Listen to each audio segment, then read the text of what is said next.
Hi, my name is Ronit Mukherjee and I'm an applications engineer with GoEngineer. In today's quick tip video, I'm going to discuss a phenomena that occurs during the making of plastic components called gate blushing. We will discuss what causes this phenomena and how with the help of SOLIDWORKS Plastics we're able to catch this from happening and have better looking plastic components. Now, what is gate blushing? Every material that we work with in SOLIDWORKS Plastics has a shear stress and a shear rate. During the fill stage, excessive shear stress in the resin will cause this gate blushing to happen. So where the gate enters, you might see some blemishes in the plastic component. Let's take a look at how this looks in the software. Here's an example of the plastic component and how the gate blush looks like in the plastic component. Now going over to the SOLIDWORKS software. Over here I've got a plastic component with a runner system, a gate, and the plastic body itself.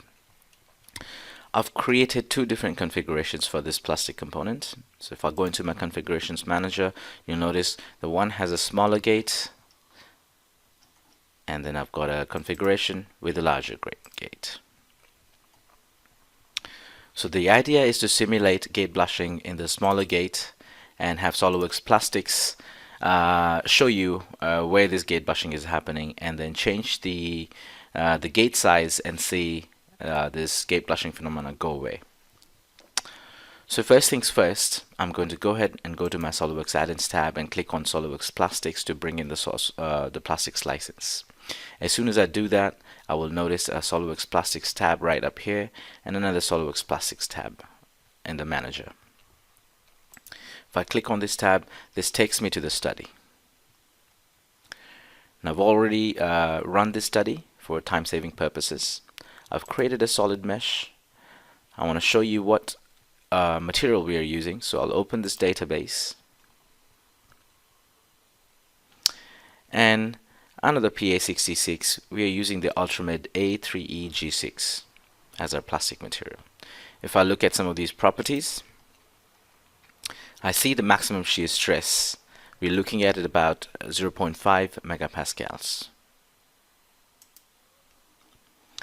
Perfect. So we've run the fill settings. The injection location is on the top right here, and then we were able to run the flow analysis. After running the analysis, let me show you some of the results. If I right click on the results tab and say read flow, this takes me to my flow results, and under my flow results I can look at the shear stress at the end of the fill,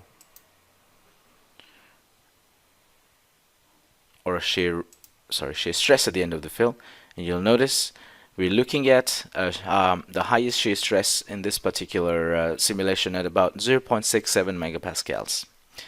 Now if you remember, the material we're using is the Ultramid A3E G6, which has the shear stress of about 0.5 megapascals. So we are exceeding the maximum shear stress for the given material, so this will experience some gate blushing. Now if I change my configuration and go to the larger gate, and again this model has been run with the same analysis as well, same settings. We did a solid mesh, same material is being used.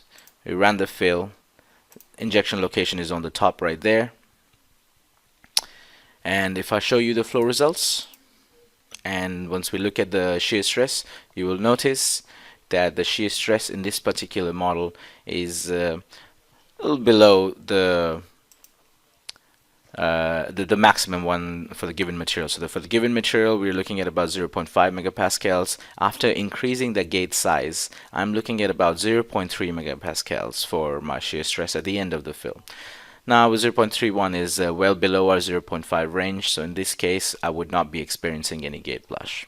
So this way, using the plastic software, we can easily tell where we are experiencing gate blushing, air traps, weld lines, things like that, and to create more aesthetically pleasing components.